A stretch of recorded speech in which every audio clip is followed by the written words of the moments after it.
Qul ya ibadiyalladzina asrafu ala anfusihim la taqnatu mir rahmatillah. Innallaha yaghfirudz dzunuba jami'a.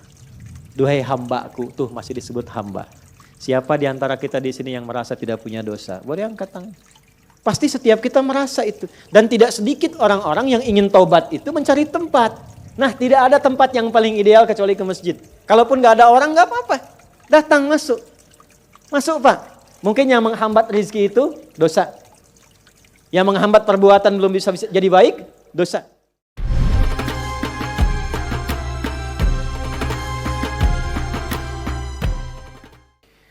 Jemaah sekalian, alhamdulillah kita masih diberikan kesempatan dan kemampuan oleh Allah Subhanahu wa taala untuk mengisi hari-hari kehidupan kita sampai dengan waktu duha ini di hari Ahad. Semoga Allah Subhanahu wa taala memberkahi kehidupan kita dan aktivitas kita sampai dengan di pagi hari ini.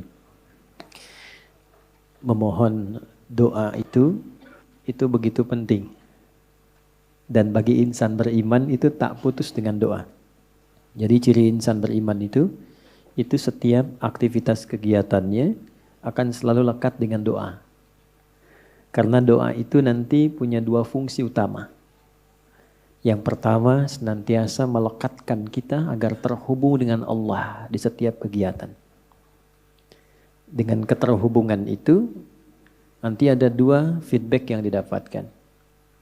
Pertama adalah perhatian Allah kepada seluruh aktivitas yang kita kerjakan. Karena itu menjadi fitrah manusia, apapun yang dikerjakan bila menemukan kesulitan. Nah ini, biasanya berdoa kan ya? Mau ujian, berdoa. Ya? Bapak mau tes jabatan, berdoa. Ibu masukkan anak sekolah, berdoa. Ya? Nah, ciri beriman itu tidak nunggu ada masalah baru doa. Kalau itu biasanya cirinya fitrah manusia. Manusia itu begitu sulit minta. Sudah dikasih mudah, lupa. Akhirnya, dan kalau sudah lupa, salah. Kalau salah, gak pengen dihukum. Makanya Allah Maha tahu tuh doanya Rabbana la tu'akhidna in nasina au. Ya Allah, kalau kami lupa atau salah, jangan dihukum. Ya kan? Nah, untuk mencegah supaya enggak lupa dan salah, berusaha terkoneksi dengan Allah. Karena itu, semua kegiatan kita, itu seluruhnya bersanding dengan doa. Tidak ada satupun kegiatan yang tidak ada doanya. Silahkan dicek. Dan itu cuma di Islam. Cuma di Islam. Yang doanya bukan direka-reka ya. Tapi memang betul diberi petunjuk sesuai dengan konteks. Karena itu doanya itu selalu senafas dan selaras dengan kegiatan. Coba antara bangun tidur dengan akan tidur. Sama enggak doanya? Beda kan ya? Padahal aktivitasnya terkait tidur. Yang satu bangun, yang satu tidur, akan tidur. Tapi doanya beda. Dan itu doanya bisa serupa, enggak dikarang-karang. Jadi baik yang di Arab, di tanah suci, ataupun di sini di tanah kusir, doanya sama. Ya kan? Sama kan ya? Baik ya, mau di Chicago, di Amerika, di Chicago, di Bandung, sama. Ya kan? Di Singapura, di Singaparna, di Tasik, sama. Dan semua ada doanya. Ini ingin memberikan kesan bahwa satu agama ini agama yang benar. Ya, kalau reka-reka manusia, setiap manusia pasti punya versinya sendiri. Pasti itu. Dan bahasanya mungkin bisa masing-masing. Yang Padang pakai bahasa Padang, yang Betawi pakai bahasa Betawi. Tapi kok bisa semua doanya itu semua sama. Dan yang kedua dahsyatnya, itu sumbernya pun bisa diteliti dan menuju pada sosok yang sama. Yaitu dari Rasulullah Sallallahu Alaihi Wasallam. Semuanya tersambung. Ini menunjukkan bahwa agama ini benar, Rasulnya benar, kemudian pedomannya pun benar. Dan yang paling menarik, tidak ada satu pun yang berdoa benar doanya, kecuali dia mendapatkan kesuksesan sesuai dengan konteks doanya. Selalu begitu. Dulu orang-orang yang hidup di zaman Nabi, dibimbingnya kan lewat doa.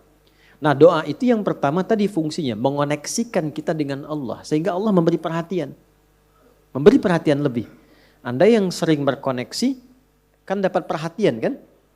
Ya, sering terhubung dengan ibu, dapat perhatian dari ibu. Terhubung dengan ayah, dapat perhatian dari ayah. Terhubung dengan Allah, diperhatikan oleh Allah. Kalau Allah sudah perhatikan, apa yang susah bagi Allah? Ini yang menjadikan orang-orang yang dekat dengan Allah cenderung mendapat kemudahan. Ya, dan tidak harus jadi ustadz. Silahkan jadi apapun, pebisnis silahkan yang baik-baik, arsitek silahkan, jadi pilot silahkan. Cuma satu, dekati Allah. Supaya aksesnya dibuka, kemudahan didapatkan. Kalau Anda champion di pekerjaan, juara, bagus, rumah mewah, kendaraan banyak. Tapi masalah kecil di rumah gak pernah selesai. Coba dicek, mungkin bukan karena kurang banyak hartanya. Bukan karena kurang tinggi kedudukan, mungkin kurang dekat dengan Allah. Itu poinnya. Karena itu seringkali banyak persoalan ketika dihempaskan di atas sajadah itu jadi kecil. Problem orang sekarang ingin diselesaikan oleh Allah tapi curhatnya ke manusia. Bikin status di media sosial kan. Minta diaminkan lagi. Aminkan ya gitu ya. Tapi pengen dijawabnya oleh Allah. Sedangkan Allah sudah memberikan fasilitas dan caranya. Nah yang paling dahsyat itu ada orang yang persoalannya dimudahkan oleh Allah. Jadi bukan gak punya masalah. Dia memiliki persoalan bahkan yang kadarnya sama. Tapi diberi kemudahan oleh Allah untuk mengatasinya. Sehingga seakan-akan ringan saja. Seakan-akan ringan, bukan gak punya masalah. Nah, karena itulah kemudian kenapa saya buka untuk membiasakan ini. Karena ini ada bagian sunnah yang menipis.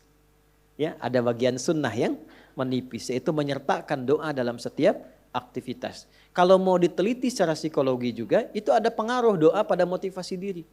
Orang yang sering berdoa itu meningkat kepercayaan dirinya. Motivasinya menguat. Sehingga dengan meningkatnya motivasi diri itu cenderung mudah mengatasi berbagai persoalan. Ini poin pertama. Yang kedua, ini yang paling penting yang ingin saya tekankan sebelum kita memulai kajian. Bapak Ibu sekalian, di dalam Islam, doa itu bukan sekedar mengoneksikan diri dengan Allah Sang Khalik, tapi juga mengandung pedoman.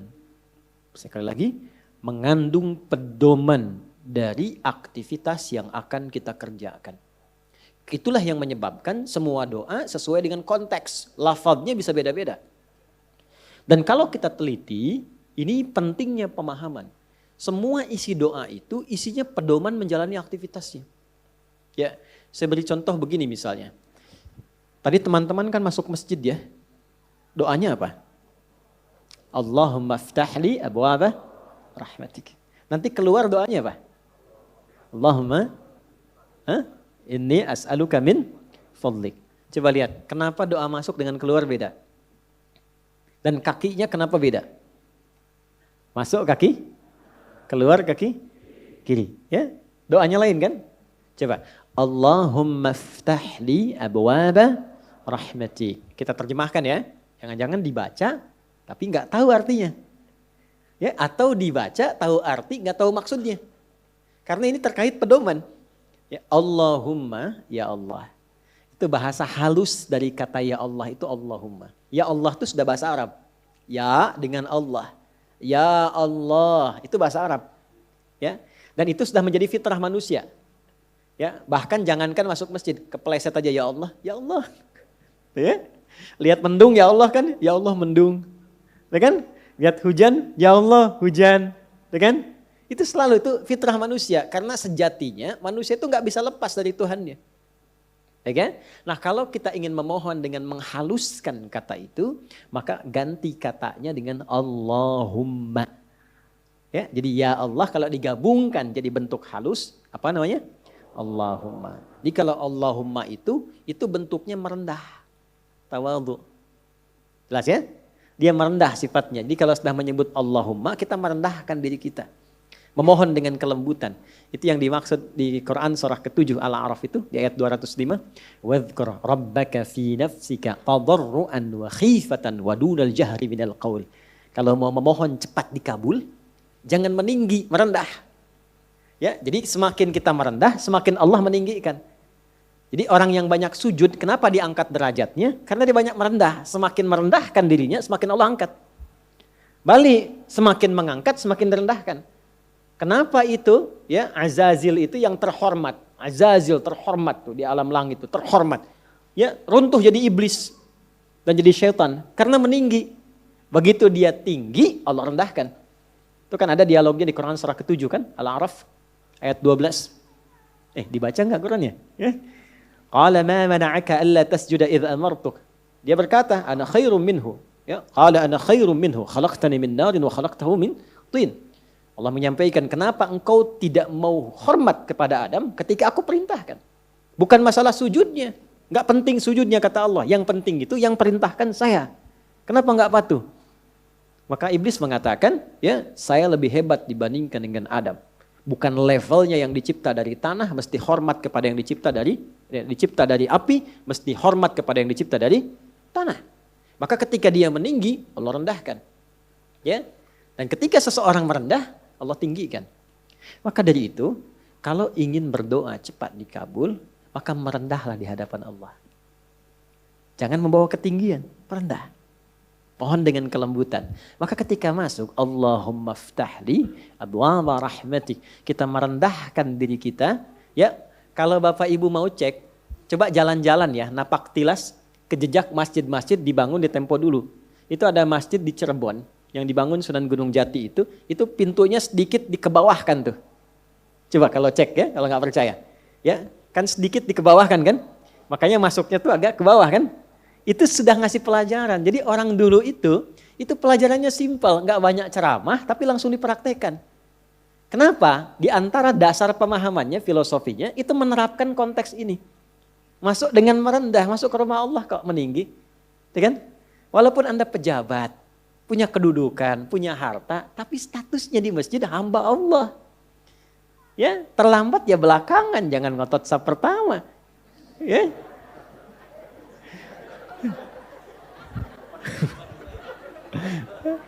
Kalau ini udah duluan tadi, udah nyambut nih. Sama. Apalagi imam di kantor. Ya, di kantor boleh jadi imam, jadi direktur. Tapi jabatan di kantor jangan samakan dengan di masjid. Babnya ada lagi. Ya. Dulu saya baru datang dari Tripoli itu, masuk pesantren, ada pejabat-pejabat itu yang tinggal pengen jadi imam. Karena merasa imam di kantor harus di masjid. Saya bilang bagus itu. Bagus. Cuman bacaannya agak kurang tepat. Sehingga telinga kadang sakit kalau dengar. Tuh kan? Saya tanya, Pak, kenapa nggak diperbaiki dulu bacaannya baru jadi imam? Justru kami jadi imam Ustadz supaya bisa diperbaiki. Saya bilang bagus itu Pak motivasinya. Jarang ada orang kayak Bapak itu. Luar biasa. Betul. Jangan direndahkan. Kan itu karena belum tahu. Orang belum tahu diberitahu. Bukan dimarahi. Ya, Pak, saya kasih jalan yang cepat supaya Bapak tetap jadi imam dan kualitas makin bagus. Wah, boleh Ustadz tuh. Bapak tetap jadi imam. Nanti sebelum sholat, dicek dulu Pak bacaannya. Santri nanti saya siapkan. Insya Allah begitu naik jadi imam, jadi lebih bagus. Betul itu Ustadz. Nah, sambil dicek, Bapak ngimaminnya duhur dan asar dulu. Biar saya yang handle maghrib, isya sama subuh gitu kan. Tapi sepakat, yang penting kan gak turun status. Ya kan? Ya tetap imam. Ya kan? Kadang psikologi kan begitu. Yang penting gak turun status. Dan kita mendahulukannya, Bapak tetap imam Pak. Ya kan? Nah imamnya zuhur dan asar. Alhamdulillah. Begitu maghrib, isya dan subuh kita gantian sama santri. Kualitas bacaan lebih dibagusin. Ya, begitu sudah bagus kita dorong, Pak silahkan coba maghrib. Gak usah lah ini aja yang udah ada. Nah itulah dakwah. Itulah dakwah. Nah itu merendah. Nah Allahumma merendah. Iftahli, mohon bukakan untukku. Personal. Kenapa coba personal, bukan iftahlana? Ya, gak ada orang masuk masjid, dia sendiri, Allahumma iftahlana, gak ada. Selalu iftahli. Saya belum pernah dengar orang masuk masjid, Allahumma ftah lana, lana, gak ada. Ftahli. Abwaaba rahmatik. Li kan untuk pribadi kan. Nah, kemudian yang kedua, yang ketiga, Allahumma iftahli, yang ketiga, abwaaba. Abwaaba itu jamak dari bab. Bab itu pintu. Kok bisa jamak pintunya? Saya tanya, ibu waktu masuk ke dalam masjid, lewat satu pintu atau banyak pintu? Satu pintu, nggak ada ibu masuk balik lagi lewat sana lagi, balik nggak ada. Satu pintu. Kok bisa masuknya satu pintu tapi mintanya banyak pintu? Wa rahmatik. Nah, ini rahasianya. Baik. Nah, saya mau bagi sedikit sebelum kita mulai, tapi tolong catat ya. Catat betul-betul. Ini rahasia di antara kita. Bapak Ibu sekalian, rahmat itu di Quran dan juga dalam hadis setidaknya punya 3 makna utama. Ada 3 makna. 1, solusi dari berbagai macam persoalan hidup. Saya ulang, solusi dari berbagai macam persoalan hidup. Itu diantaranya ditemukan di Quran surah kedua Al-Baqarah di ayat 157. Nah, munculnya ayat 157 ini ada keterkaitan dengan 155 dan 156. Persoalannya di 155, sabarnya 156, solusinya 157.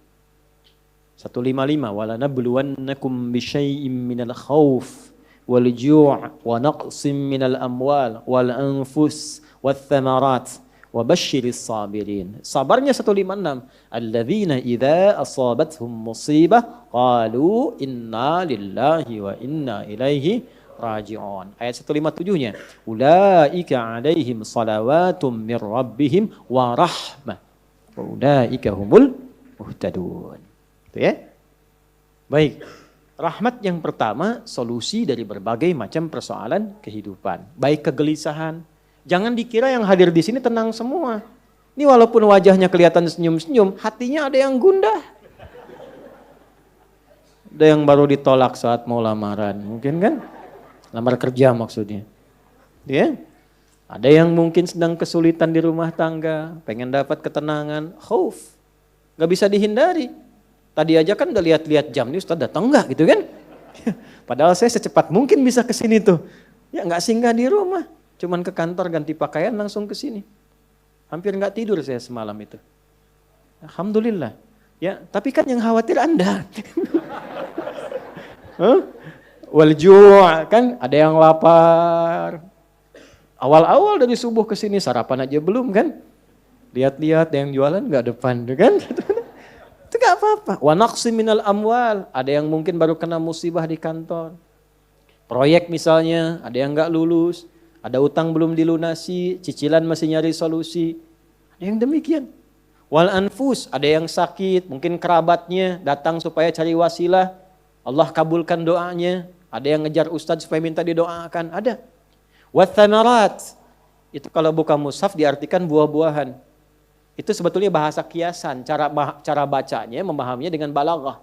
Kalau baca terjemah nanti kurang nyambung. Kalau buah-buahan berarti yang diuji cuma tukang buah. Tukang sayur tidak. Ya. Itu cara bacanya pakai ilmu balaghah, pakai majaz. Maksudnya apa? Kalau buah itu kan didapatkan, dipanen saat mulai pertama kali merawat benih kan? Nanam, dijaga dari hama. Tiba-tiba besoknya mau dipanen, malam-malam diambil orang. Antum yang ikut tender, kualifikasi antum yang jelas. Tapi pengumuman orang lain yang ngambil. Itu maksudnya. Ada orang-orang yang kehilangan sesuatu setelah dia berusaha keras mendapatinya. Harusnya dia kok yang dapat orang. Saya mau tanya pada Anda. Biasanya kalau situasi begitu pelariannya kemana? Tuh. Ya, cari yang paling kuat kan doa itu kan yang bisa memberi solusi kan. Doa itu kan minta. Nggak mungkin minta pada yang diduga nggak bisa ngasih. Dan puncak pemberian itu pada Sang Maha Pemberi, yaitu Allah, Wahhab, pemberi tanpa batas. Nah, Allah memberikan tempat-tempat spesial yang kalau minta hati lebih khusyuk. Beda antara minta di kendaraan di rumah dengan di tempat ini. Tempatnya lebih tenang, saat masuk saja suaranya sudah lain, aura sudah beda. Apa nama tempatnya? Masjid. Makanya Bapak Ibu masuk masjid ini rasanya sudah lain. Dengan rumah sendiri tenang mana dengan masuk masjid? Masjid. Masuk rumah semewah-mewahnya, tenangnya nggak sama dengan masuk masjid. Begitu dibuka tenang. Gitu. Masya Allah. Baru masuk kalau punya masalah kadang-kadang sudah terasa dalam. Nangis kan sholat 2 rakaat. Nyender ke tembok, tidur aja. Ya, tenang. Itu. Dulu di Jepang dulu begitu, ada cerita, kawan saya sedang cerita itu, kan tingkat bunuh dirinya tinggi karena stresnya tinggi. Ternyata kaya itu tidak menjamin bahagia. Maju tidak menjamin bahagia, kan negara maju. Tapi indeks kebahagiaannya belum tentu didapatkan maksimal. Bunuh dirinya banyak, Pak. Saya pernah lewat satu tempat itu yang tiap hari selalu ada 1 sampai 3 orang bunuh diri di situ. Itu masih biasa, Ustaz. Ada satu tempat X lah, saya tidak sebutkan, ya, X. Itu tiap hari mayat bergeletak di mana aja. Sampai akhirnya wali kotanya punya ide, tapi ini nggak harus ditiru. Nyari solusi yang belum kedapati. Dibikin satu tempat di lokalisasi. Kalau mau bunuh diri di sini aja. Waktunya diatur. Jam 9 sampai jam 11, jam 2 sampai jam 3. Kalau lewat situ datang, tunda besok. Diatur. Ya. Ini kisah nyata, satu kali ada orang kemudian pengen datang ke situ ketemu sama orang Islam. Mau kemana Pak? Bahasa kita lah, bunuh diri katanya. Jam berapa? Jam 1. Ini kan belum. Belum, ikut saya aja dulu. Takut terlambat nih, bener. Takut terlambat. Nanti kalau Anda merasa rugi, saya ganti apapun itu. Akhirnya ikut. Begitu ikut dibawa ke masjid, ya Allah. Dibawa ke masjid. Itu cuma duduk tunggu di luar, sedang ada pengajian. Duduk, begitu masuk, duduk ketiduran. Tidur, selesai pengajian, dilihat lagi sama yang muslim ini. Kok enak banget tidurnya. Ya kan? Tidurnya, mau dibangunin gak enak, sampai lewatlah batas bunuh diri itu. Karena lewat gak enak, dibangunkan, bangun katanya, wah bangun kan. Begitu bangun, minta maaf lah si muslim, saya minta maaf betul-betul. Karena melihat Anda begitu nikmat tidurnya, saya tidak mampu membangunkan Anda. Ini sudah lewat jam bunuh diri katanya. Tapi menariknya kata orang ini, gak apa-apa. Ini tempat apa katanya, tempat apa? Ini masjid. Kenapa? Saya itu ingin bunuh diri karena saya sudah berhari-hari gak bisa tidur. Jadi dia menyimpulkan kalau bunuh diri itu udah mati, udah tidur aja. Gitu, saking gak bisa tidurnya. Tapi kok bisa di tempat ini bisa tidur? Dia belum kenal jamaah Andor.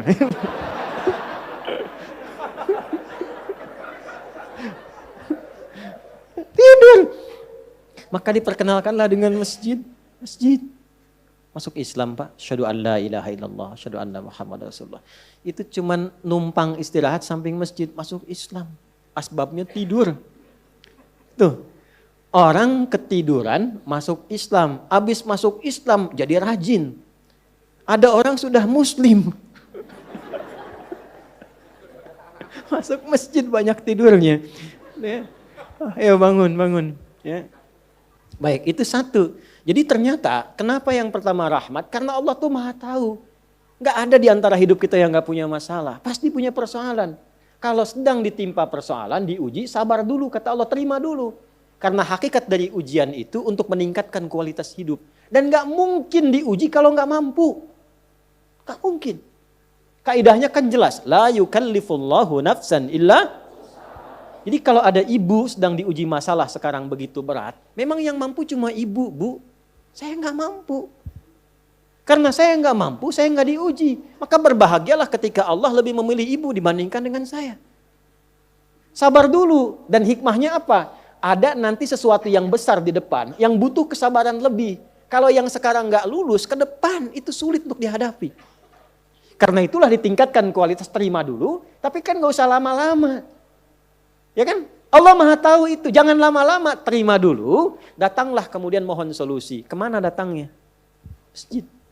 Maka dari itulah ketika masuk, Anda mengatakan, Allahumma ftah li abwaba rahmatik. Di antara itu minta solusi. Makanya ketika masuk merendah, sholat 2 rakaat, begitu sholat, mintalah sesuai kebutuhan Anda yang dirasakan pada saat itu. Itu fikihnya. Nah kalau nggak tahu fikihnya, nanti itu nggak kepake, sayang, peluang hilang. Padahal mungkin itu cara Allah untuk bisa mengabulkan apa yang kita mohon. Jelas? 1. 2, itu ampunan dari dosa yang sudah berlebih. Namanya israf. Quran surah ke-39 Az-Zumar di ayat ke-53.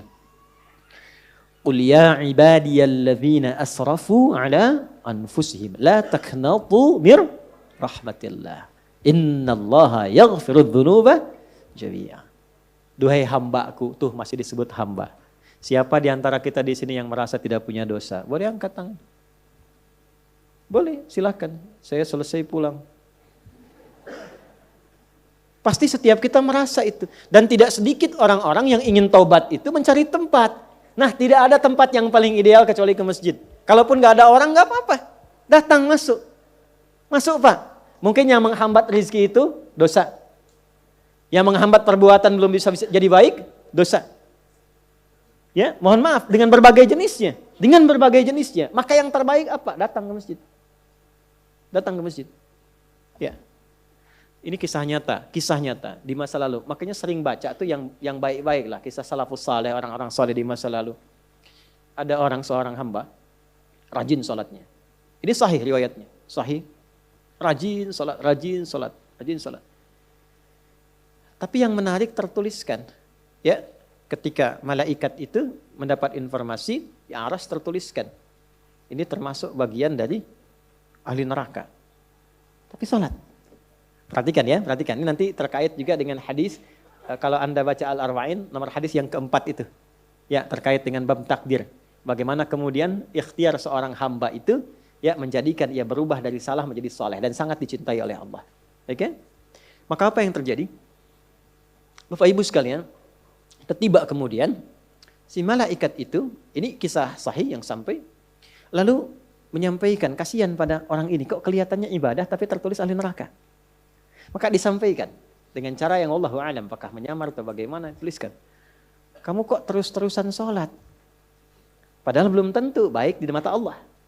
Belum tentu menjadi bagian ahli surga. Perhatikan jawabannya. Tujuan saya sholat ini bukan karena surga atau neraka. Tujuan sholat ini bukan karena saya dipandang baik atau buruk. Tapi tujuan sholat ini saya ingin mengagungkan Allah Subhanahu wa ta'ala. Perhatikan. Dan nanti ini menjadi cara bagi seseorang yang ingin bertobat. Jadi kalau ingin bertobat, tobatnya ingin benar, carilah perhatian Allah. Yang penting ridha Allah. Terus saja tobat sampai merasakan kenikmatan tersambung dengan Allah. Itu maksudnya. Jadi begitu keluar kalimat itu yang mengguncang arsy, itu yang dijadikan oleh Allah pelajaran bahkan pada alam malaikat untuk mengenal bagaimana rahmat Allah itu diberikan. Mudah bagi Allah membuka, merubah, memutar, mudah. Tapi Allah ingin memberikan pelajaran bahkan di alam malaikat bagaimana kasih Allah diberikan. Begitu kalimat itu muncul, apa yang terjadi? Maka berubahlah di arsy namanya menjadi ahli surga. Ini riwayat sahih. Berubah menjadi apa? Ahli surga. Padahal Allah tuh maha mengetahui, gampang aja tinggal dirubah ahli surga, tidak. Tapi Allah ingin memberikan informasi, bahkan di alam langit kepada para malaikat, betapa tingginya rahmat Allah memberi kesempatan pada setiap hambanya untuk kembali kepada Allah dalam kebaikan. Dan itu disebut hamba. Disebut hamba. Karena itu Allah begitu mencintai ketika ada pelaku maksiat, dia pengen taubat, itu begitu dicintai. Dan statusnya naik lebih tinggi. Ini yang menyebabkan ayat ini turun. Qul ya ibadiyalladzina asrafu ala anfusihim. Ini yang menyebabkan itu menunjukkan rahmat Allah. Hai hambaku, betapa besar pun kau pernah berbuat dosa, sepanjang masih hidup belum tiba ajalmu, jangan pernah putus asa untuk mendapatkan rahmatku. Pakai rahmat. Rahmat di sini mencakup Rahman dan Rahimnya Allah Subhanahu wa taala. Karena itu kalau Anda pernah berbuat salah, kita, jangan malu untuk kembali. Kalaupun malu dilihat orang, Allah menyiapkan tempat yang tidak semua orang bisa ke situ. Datang ke masjid. Mohon, minta salat 2 rakaat. Minta kebaikan kepada Allah. Sampai hati mendapatkan ketenangan. Jelas sampai sini? Baik. Dan yang ketiga, ini yang paling juga banyak dimohonkan. Ya. 1, solusi. Yang kedua apa? Ampunan dari dosa yang begitu melimpah. Ya. Dan yang ketiga, rahmat yang ketiga, kasih sayang yang memudahkan jalan-jalan kehidupan. Dunia sampai akhirat. Yang ketiga. Semua kita pasti ingin mendapatkan kemudahan, kenyamanan. Bukan cuma dunia, sampai dengan akhirat. Kasih Allah yang memberikan kemudahan dunia disebut dengan Rahman. Kasih Allah yang memberikan kelapangan akhirat disebut dengan Rahim. Itu kita baca setiap hari. Bismillahirrahmanirrahim. Maka ketika masuk ke dalam masjid, mohonlah kepada Allah 1 dari 3 kemuliaan ini. Kalau ustadznya belum datang, itu manfaat besar. Boleh jadi banyak permohonan, hayo lekatkan di situ. optimalkan. Dan di situ mungkin peluang terbesar untuk mendapatkan apa yang kita inginkan. Jadi, begitu Bapak Ibu mendapatkan 1 dari 3 itu, keutamaan bukan? Keutamaan bukan? Hah? Istimewa tidak? Dalam bahasa Arab, sesuatu yang istimewa, sesuatu yang utama disebut fadlun namanya. Makanya Sulaiman alaihissalam ketika dipuji, karena hebatnya, istimewanya, bisa menaklukkan awan. Ya kan? Sebelum Songgoku dan Songgohan dengan awan kintonnya itu, yang fiksi. Nabi Sulaiman tuh betul-betul nyata. Tapi ketika dipuji apa yang beliau katakan? Hadza min fadli Rabbi. Fadlun. Itulah sebabnya kalau bisa jangan dulu keluar sampai merasakan rahmat Allah ada dalam diri kita. Begitu keluar, Anda keluar dengan kaki kiri dengan mengatakan Allahumma inni as'aluka min fadli. Ya Allah, saya ke masjid seperti apa yang kau perintahkan, saya datang. Saya memohon seperti apa yang kau tunjukkan lewat Rasulmu, saya lakukan. Ya Allah, engkau minta ini, saya kerjakan. Engkau minta berdoa, saya doa. Kau minta alirkan air mata, aku alirkan.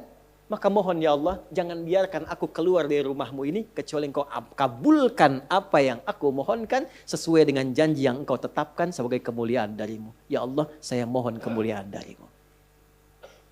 Itu rahasianya, itulah doa. Nah, jadi kalau mau doa itu, jangan sekedar dibaca. Baca bagus, menjadi ibadah. Tapi yang paling penting tahu isinya. Sehingga itu bisa merubah diri kita jadi lebih baik. Makanya beda rasanya. Antum kalau tahu makna segitu aja, itu Masya Allah dalam sekali. Keluar dari sini sudah beda rasanya. Dan yang paling penting, ini baru muqaddimah. Kita belum mulai. Belum mulai. Jangan nangis dulu, belum selesai. Belum mulai kita. Tapi kan enak gitu ngaji begini itu. Karena apa? Dapat sesuatu. Nah itulah Islam. Jadi Islam itu bukan salihun tapi muslih. Bukan hanya sesuai dengan eranya tapi memberi solusi dari setiap keadaan yang dilalui.